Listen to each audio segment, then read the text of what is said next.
Você já ouviu falar na classificação CID, que é a Classificação Estatística Internacional de Doenças e Problemas Relacionados com a Saúde? Certamente, se você nunca ouviu, você já deve ter visto em algum relatório médico um código, que geralmente é uma letra e 2 a 3 números, que a gente chama Classificação Internacional de Doenças, mas o nome completo é esse que eu mencionei, e que foi uma estratégia, uma ferramenta criada em meados de 1900, onde se classifica as doenças e os problemas relacionados à saúde em mais de 50 mil itens. Mas por que eu estou tocando nesse assunto hoje, em janeiro, beirando fevereiro de 2022? É porque a classificação CID-10, a partir de agora, passará a ser CID-11, que é a sua 11ª versão.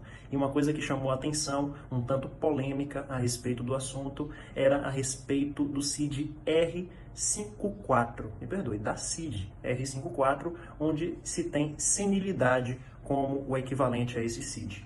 E houve diversas sociedades que lutaram para que houvesse uma mudança nesse CID-11 e não colocasse uma fase da vida, assim como adolescência, infância, adulto, a fase de velhice como uma classificação dentro dessa categoria, dentro da CID. Mas uma coisa muito interessante que aconteceu foi que nesses debates, a proposta da OMS e da ONU era que fizesse a mudança de senilidade para old age, que termina sendo quase a mesma coisa. Se a gente for identificar que senilidade é igual a velhice e old age também é igual a velhice, seria trocar 6 por meia dúzia, essa é a minha impressão. É claro que quem é especialista nesse assunto pode entrar mais em detalhes a respeito dessa perspectiva, mas a minha impressão é que é muito semelhante, a gente trocaria uma coisa por outra, sendo que essa mudança de CID-11 para CID-10 para CID-11 é algo que é esperado há muito tempo.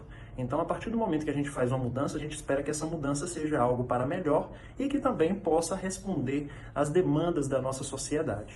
E aí foi que entrou a discussão, onde a Sociedade de Geriatria, Gerontologia e diversas entidades e sociedades do mundo todo lutaram para que nessa nova versão não se mencionasse a senilidade ou a velhice como uma doença propriamente dita.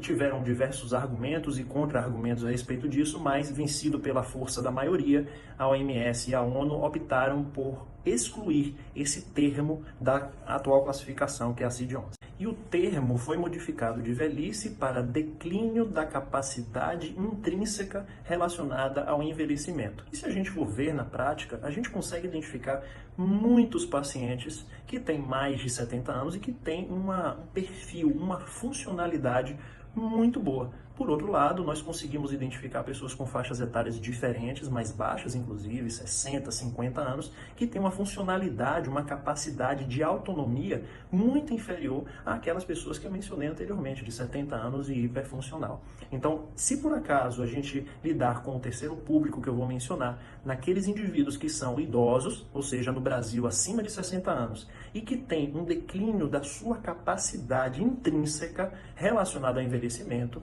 aí sim a gente pode colocar um CID para esse indivíduo. E para trazer essa informação fiel para você a respeito da classificação CID, eu tive que fazer uma revisão e uma coisa que me chamou bastante atenção foi o fato de que o atestado de óbito do príncipe Philip, o príncipe da Inglaterra, que faleceu aos 99 anos, foi atribuído à velhice. E aí surgem alguns argumentos e contra-argumentos a respeito do assunto. A partir do momento que se coloca um CID associado à velhice, a gente exclui que o indivíduo idoso tenha falecido por conta de um infarto, por conta de um derrame, ou o médico, que é o responsável por emissão de um atestado médico, ele coloca esse CID como forma como estratégia de colocar uma causa não conhecida para a morte de um idoso. E isso pode modificar as estatísticas, lembrando que CID é classificação estatística internacional, ele também tem uma capacidade de gerar relatórios estatísticos para nós, e a partir do momento que se coloca a causa desconhecida no atestado de óbito, nós mudamos a estatística. E um argumento a favor relacionado à manutenção desse CID de velhice para CID-11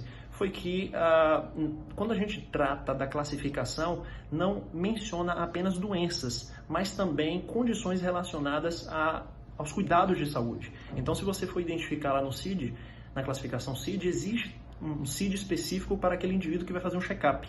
tem um CID específico para aquele indivíduo que está acompanhando um paciente. Então, não necessariamente a classificação CID traz uma doença específica para o indivíduo. Então, naquela condição, quem defendia a ideia de manter o CID de velhice mencionou de que se tratava simplesmente de uma condição de vida. Mas o contra-argumento a respeito disso é que não tem um CID específico para adolescência ou infância.